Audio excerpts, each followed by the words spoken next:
Okay, let's unpack this. When we think about environmental emergencies, it's easy to jump straight to huge disasters, Right. like big floods, massive Yeah, storms. the big dramatic stuff. Exactly. Yeah. But the sources we're digging into today really focus on those acute, common situations, the kind of things clinicians actually see pretty often, Yeah. summer heat waves, winter cold snaps, someone getting bitten on a hike or getting sick way up high on a mountain. That's spot on. For this deep dive, we're basically synthesizing the absolute must-know clinical points from a key chapter covering these environmental emergencies. Okay. So the mission, really, is to give you a clear, kind of structured understanding of the underlying physiology, what signs to look for the clinical cues, and crucially, the immediate, sometimes life-saving actions you need to take for conditions that mess with thermoregulation, tissue integrity, and pain. All right. And as we go through this stuff, it's interesting how a couple of clinical priorities just keep surfacing again and again in the source material. It really flags two core concepts: tissue integrity, keeping skin and deeper tissues healthy, and pain management. Those run through almost everything we're going to talk about. They absolutely do. And it's also worth just quickly noting, the chapter points out that certain groups, older adults, people of color, folks with lower incomes, people dealing with chronic illnesses, they often bear the brunt of these emergencies more heavily. Yeah. Factors sometimes tied into bigger issues like climate change, sadly. Yeah, that's an important context to keep in mind. So let's start things off on the hot side of the thermometer. Heat-related illnesses, they become a lot more common once the temperature gets above, say, 95 Fahrenheit, that's 35 Celsius. Oh. And the risk really shoots up if the humidity climbs over 80%. When you're thinking risk factors, look for things affecting fluid balance. Older age is a big one, higher risk of dehydration. Right. Also, certain meds like diuretics, ACE inhibitors, even some anticholinergics, and substance use can play a role too. Oh, and obviously people working or exercising hard outdoors. Okay, so before we get to the really scary one, heat stroke, there's its precursor. Heat exhaustion. Yeah. That's more about dehydration, right? Yeah. Heavy sweating, not enough fluid and electrolyte replacement. Exactly. That's the core issue there. Dehydration from sweating buckets and not taking in enough of the right stuff. So what does that look like? How does the patient present? Clinically, they just look unwell. Kind of flu-like symptoms, headache, feeling weak, maybe nauseous, might even vomit. They could look clammy. And importantly, they're usually still sweating. Yeah. A lot. Still sweating. Okay, and their temperature. Their core body temp might be up a bit, but it hasn't totally, run away yet, like in heat stroke. Gotcha. So the immediate action alert here is pretty specific then. What do we do? First things first, stop the activity. Get them somewhere cool right away. Use cooling packs, stick them on the neck, chest, groin area, Yeah. and then rehydration. But here's the key thing. You want sports drinks or those oral rehydration solutions. Not just water. Right. Avoid plain water. It can actually make things worse by diluting their sodium, too much worsen hyponatremia. And definitely, absolutely no salt tablets. They're notorious for irritating the stomach. Ah, good to know. Okay, so what happens if that progresses? Or if someone just gets hit with a massive heat load right off the bat? That's when we get to heat stroke. That's when you hit heat stroke. And this is where the body's own temperature control system, the thermoregulation center, just fails completely. Core temperature can rocket past 104 Fahrenheit, 40 Celsius. This is a full-blown medical emergency. Is all heat stroke the same, though? I think our source mentioned different types. It does make a distinction, yeah. Yeah. You've got exertional heat stroke. That comes on suddenly. Think athletes, soldiers, people doing really intense work, especially that they aren't used to the heat, not acclimatized. Okay. Then there's classic heat stroke, Yeah. sometimes called non-exertional. This creeps up more slowly, often affects older folks. Maybe someone's stuck in a hot apartment without AC during a heat wave. But for either type, what's the absolute key sign? The thing that screams stroke, not just exhaustion. Mental status changes. That's the hallmark. Confusion, delirium, maybe even seizures or coma. That tells you the brain itself is suffering thermal injury. Even if they're still sweating. Even if they're still sweating. Sometimes they are, sometimes they aren't. But if their mental status is altered, you have to assume heat stroke. Okay. And diagnostics. Anything specific we look for? Yeah, labs can help. Elevated cardiac troponin I, CTNI, that can show up early and actually helps predict how severe the damage might be, the risk of multi-organ problems down the line. Wow. Okay, so interventions have got to be fast and aggressive. Right? Absolutely. Rapid cooling is priority number one. If you can get them into cold water immersion immediately, the chapter stresses that's the best method, hands down. And if that's not possible, like out in the field? At the scene, Hmm. strip off their clothes, douse them with cool water, fan them like crazy, ice packs to the big blood vessel areas, armpits, groin, neck, even the scalp. And again, nothing by mouth. Too risky for vomiting and aspiration. Right. And in the hospital. In the hospital, keep that aggressive cooling going. Be ready for intubation if needed. Start 4V fluids, ideally cooled saline if you have it. You need continuous core temperature monitoring, usually rectal. And when do you stop cooling? You stop active cooling when the core temp gets down to about 102 Fahrenheit, which is 39 Celsius. You don't want to overshoot and make them hypothermic. Makes sense. And there's another critical point here, isn't there? Something about fever meds. Yes, absolutely critical. Do not give aspirin or any other antipyretics. Tylenol, ibuprofen, none of them. Wait, why not? They reduce fever, don't they? They reduce fever when it's caused by infection, where the body intentionally raises its set point. Heat stroke isn't that. It's a system failure, an uncontrolled overheating. Antipyretics just don't work, and they might even cause harm, like worsening potential clotting problems that can happen with heat stroke. Ah, okay, that's a crucial distinction. And shivering, if they start shivering while you're cooling them. You have to stop the shivering immediately, usually with meds like benzodiazepines as prescribed. Shivering generates heat, which completely defeats the purpose of everything you're trying to do. Okay, so we've covered the dangers of getting too hot. Let's clip to the other extreme. What happens when the body gets too cold? We're talking hypothermia now, right? Defined as core temp below 95 Fahrenheit. Correct. Core body temp below 95 degrees Fahrenheit or 35 degrees C. Risk factors here include things like being malnourished, older age again, trauma can predispose people, certain psychiatric meds, phenothiazines are mentioned, and definitely alcohol. Alcohol makes you colder. It feels warm going down. It feels warm because it causes vasodilation, especially in the skin. Blood rushes to the surface, so you feel warm, but you're actually losing core heat much faster to the environment, a dangerous trick. And heat loss gets way worse with wind chill and especially with wet clothing. The source specifically calls out cotton. Avoid it in the cold. It just holds moisture against the skin. Right. Cotton kills, they say in the outdoors community. Okay, so how do we manage hypothermia? Does it depend on how cold they are? Absolutely. It's categorized by severity. Mild is 90 to 95 Fahrenheit. Moderate, 82.4 up to 90. And severe is anything below 82.4 Fahrenheit. So for mild cases? For mild, you can often use passive rewarming, just warm blankets, dry clothes, get them out of the cold, or active external rewarming like heating blankets, warm air blowers. But you have to watch their skin carefully with those. You can give them warm drinks to high-carb, non-alcoholic, non-caffeinated. Okay. But for moderate and severe, sounds like things get trickier. Yeah, now we're in the critical rescue zone. These patients are really unstable, super high risk for cardiac arrest, specifically ventricular fibrillation. So the absolute rule is handle them gently. No rough movements, no jostling. Keep them flat, supine. And their metabolism is all slowed down, right? That affects meds. Hugely. Metabolism is so sluggish and unpredictable when you're that cold. This leads to a fascinating, really important point about medications. The drug caution rule. Holding 50-10s. Why that specific temperature, 86 degrees Fahrenheit, 30 C? Right. Below about 86 degrees Fahrenheit or 30 degrees, drugs aren't metabolized effectively. So you could give a standard dose. It circulates but doesn't really work. Maybe it accumulates.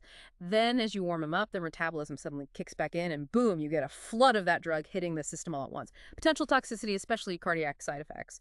So generally you hold most IV meds, except maybe vasopressors if needed for blood pressure, until they're warmer than 86 degrees Fahrenheit. Wow, okay. And for the really severe cases below 82.4 degrees Fahrenheit, the source says we should actually avoid active external rewarming. Yeah. No heating blankets for them. Why not? It sounds counterintuitive, right? But it's because of something called afterdrop. Afterdrop. Yeah. If you warm the skin really aggressively, the blood vessels in the arms and legs dilate.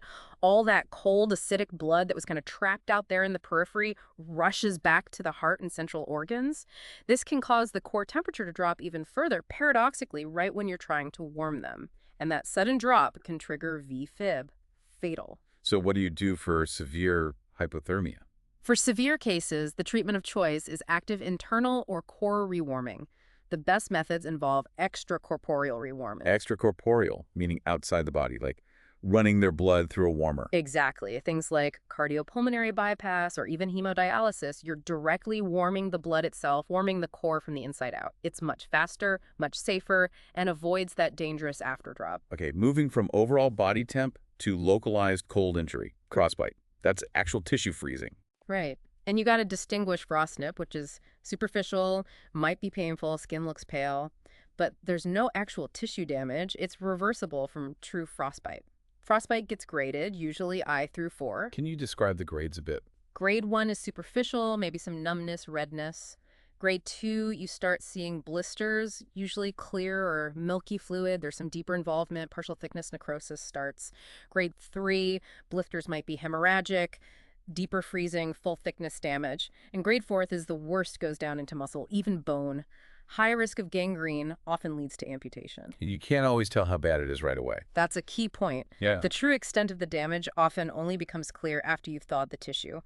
Things can look deceptively okay initially. So intervention. What's the move? Someone comes in with a frozen hand or foot. First, what not to do. Never use dry heat, like a hairdryer or putting it near a fire. And never rub or massage the area. You'll cause more tissue damage. Okay, no rubbing. What do we do? The standard is rapid rewarming. You use a circulating water bath kept precisely between 99 degrees to 102 degrees FSN. That's 37 degrees to 39 degrees C. Needs to be circulating water to maintain the temperature evenly. And that hurts, right? Oh, intensely painful. Rewarming frostbite is agony. So you need aggressive pain management, usually IV opiates. Often ibuprofen is given too, not just for pain, but because it might help reduce some of the secondary tissue injury from inflammation. Okay. After they're rewarmed, what's the focus? Post-rewarming, you handle the part very gently, elevate it to reduce swelling, and you monitor really closely hourly for compartment syndrome. Compartment syndrome again. That's a big risk here, too. Huge risk. The thawing tissue swells up inside the fascial compartment, which doesn't stretch. Pressure builds, cuts off blood flow. The signs are that rapidly worsening pain, pain out of proportion, pain not relieved by the opiates, and numbness or tingling paresthesias. It's a surgical emergency if it happens. And don't forget, tetanus prophylaxis, that damaged tissue is prime real estate for bacteria. Okay, let's shift gears from temperature to, well, things getting into the body. Bites and stings. Starting with snake bites. The source focuses on the 2 main poisonous families in North America, right? Pit vipers and coral snakes. That's right. Pit vipers include rattlesnakes, copperheads, cottonmouths. Coral snakes are the other main group. And there's that rhyme for coral snakes. How does it go? Red on yellow kill a fellow. It refers to the order of the colored bands. In the U.S. species, if the red band touches the yellow band, it's likely the venomous coral snake. Doesn't apply everywhere in the world, but useful here. Okay, so someone gets bitten. What's the absolute first thing you do? Nursing priority number 1. Get them away from the snake to a safe area. Then encourage rest. Keep them as still and calm as possible. Movement speeds up venom circulation. Makes sense. Immediately remove any tight clothing, watches, rings, jewelry near the bite before swelling starts because it will swell. And importantly, don't waste time trying to catch the snake. If you can snap a quick photo from a safe distance, great, might help ID later, but don't risk another bite. What's the biggest immediate danger from the venom itself? For many venomous snakes, especially some pit vipers and coral snakes, the most significant life threat is airway compromise and respiratory failure. So maintaining the airway is paramount, and you absolutely need to contact poison control immediately.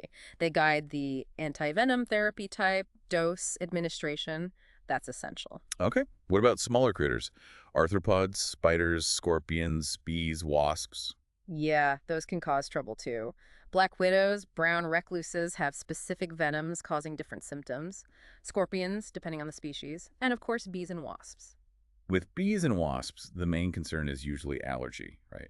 Anaphylaxis. It can range from just local pain and swelling to full-blown, life-threatening anaphylaxis. Remember, honeybees sting once and leave their stinger? Wasps, hornets, yellow jackets can sting multiple times. So the action alert here is pretty clear. If someone has a known severe allergy, they must carry their prescription epinephrine autoinjector at all times and know how to use it.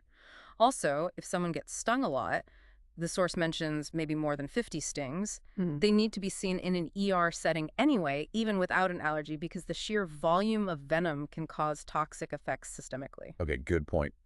Lastly in this section, lightning injuries.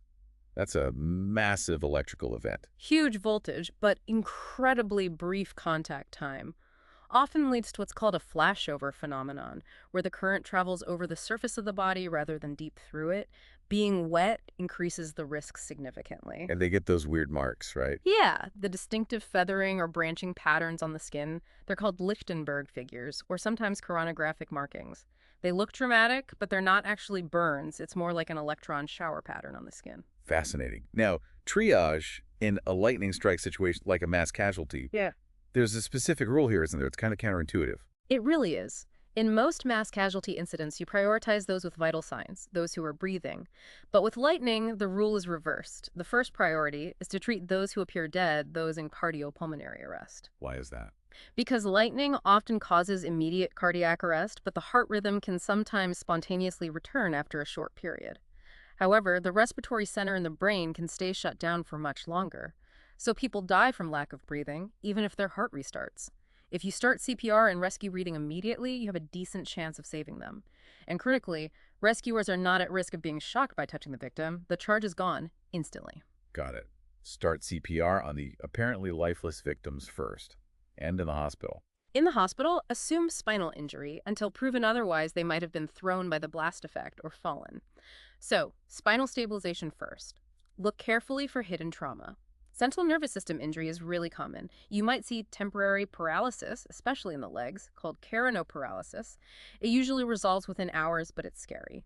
And they need continuous ECG monitoring because the electricity can definitely affect the heart muscle, causing arrhythmias or damage. All right, let's head up high. Altitude-related illnesses or high-altitude disease, HAD. These happen because of the lower partial pressure of oxygen at higher elevations generally kicks in above 1,500 feet or so, but more common, much higher. Right. And the body tries to compensate. It does. The primary response to hypoxia, the low oxygen, is the hypoxic ventilatory response. You start breathing faster and deeper, trying to pull in more oxygen. Which blows off CO2. Exactly, which leads to hypocapnia and initially respiratory alkalosis. Over days or weeks, the body adjusts through acclimatization, making more red blood cells, changing kidney function, etc. But if you ascend too quickly, problems arise. And there are three main syndromes described. Yep. The most common and mildest is acute mountain sickness, AMS. Feels like a bad hangover, headache, fatigue, nausea. Usually gets better with rest and acclimatization, maybe some Tylenol. Okay. Then it can get more serious. Much more serious. Next up is high-altitude pulmonary edema, HEE. Fluid starts leaking into the lungs. Key signs are a persistent dry cough that just won't quit, maybe cyanosis, blue lips or nails, and being really short of breath and tachycardic even when resting. And the really bad sign for HEP. Pink, frothy sputum. That's a late and very dangerous sign indicating significant pulmonary edema. That's a medical emergency. And the third one affects the brain. Right. High-altitude cerebral edema, HACE. This is fluid leaking into the brain due to the hypoxia and pressure changes. People become confused, extremely lethargic, just total apathy.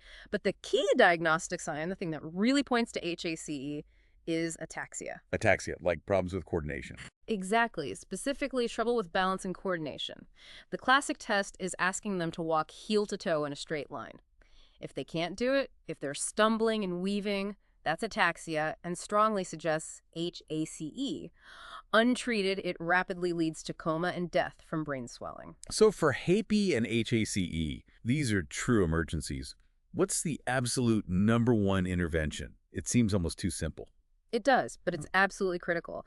The single most important treatment for serious altitude illness is descent. Get them down to a lower altitude as quickly and safely as possible. Nothing else works as well or as definitively. So the drugs we hear about, like acetazolamide or dexamethasone, They're important adjuncts. Acetazolamide, Diamox, helps speed up acclimatization, often used preventatively too. Dexamethasone is a powerful steroid that reduces cerebral edema in HACE, can be life-saving. Oxygen therapy is vital too, but none of them are a substitute for descent. Descent is king. get down, get down, get down. Okay, last topic, drowning. Still a major cause of accidental death. Tragically common, yeah. The pathophysiology involves aspiration of water, and it doesn't really matter if it's fresh water or salt water. Both wash out surfactant in the lungs. Surfactant, that's the stuff that keeps the little air sacs, the alveoli, open. Exactly. Without surfactant, the alveoli collapse, making gas exchange impossible, leading to hypoxia and pulmonary edema. Interestingly, though, a couple of things can sometimes offer a bit of protection, especially in cold water incidents with kids. Hypothermia itself can slow metabolism and the diving reflex. Diving reflex. Yeah, it's triggered by cold water hitting the face. It slows the heart rate and shunts blood away from the periphery towards the brain and heart, conserving oxygen for the vital organs. It can sometimes extend survival time underwater. Okay, first aid for drowning. What's the critical rescue point here? Safe removal from the water is priority 1. Then start rescue breaths as soon as Yeah. possible. Even if you're still in shallow water, if you can do it safely, start breaths. The critical safety point is do not waste time trying to get water out of the lungs. Forget the old movies with people turning victims upside down or doing abdominal thrusts to remove water. So no Heimlich unless you think they choked on something else. Precisely. Abdominal or chest thrusts are only for suspected foreign body airway obstruction. Trying to force water out is ineffective and just delays ventilation and oxygenation, which is what they actually need. Right. Get air in. And in the hospital setting, anything specific? Once they're in the hospital, besides oxygenation and ventilation support, gastric decompression is often necessary, placing an NG or OG tube to empty the stomach. Why is that so important? Because drowning victims often swallow large amounts of water and air. A distended stomach pushes up on the diaphragm, making it much harder to ventilate the lungs effectively. Emptying the stomach improves lung mechanics and also reduces the risk of them vomiting and aspirating these stomach contents later, which is a common and serious complication. Hashtag, outro. So, we really covered a lot of ground today, a huge amount of crucial clinical info. If we boil it down, the absolute key takeaways have to include the urgent need for rapid cooling and heat stroke and remembering no antipyretics. Right. The careful, gentle handling needed for severe hypothermia and actively avoiding external warming due to that after-drop risk, using internal warming instead. For snake bites, immediate rest and getting poison control involved for anti-venom guidance. For serious altitude illness, HAP or HACE, descent is the ultimate priority. Nothing beats getting down. Absolutely. So when we step back and think, what does this all mean? The chapter itself kind of frames these emergencies by connecting them to bigger environmental shifts. Yeah, it does mention the context of climate change. Right. And the frequency, the severity of these kinds of occurrences, the Sure. heat waves, maybe even vector changes for bites and stings they are changing. So thinking about these core principles of emergency care, how will they need to adapt? How will we need to adapt as we face more temperature extremes, more environmental challenges? This knowledge isn't just about treating today's emergency, is it? It's really about being prepared for what seems to be a shifting clinical landscape. That's a really crucial point. It's about resilience and adaptability in our practice going forward. Definitely something for all of us in healthcare to consider. Thanks so much for joining us on this deep dive into environmental emergencies. Yeah, thanks for listening. We'll catch you next time.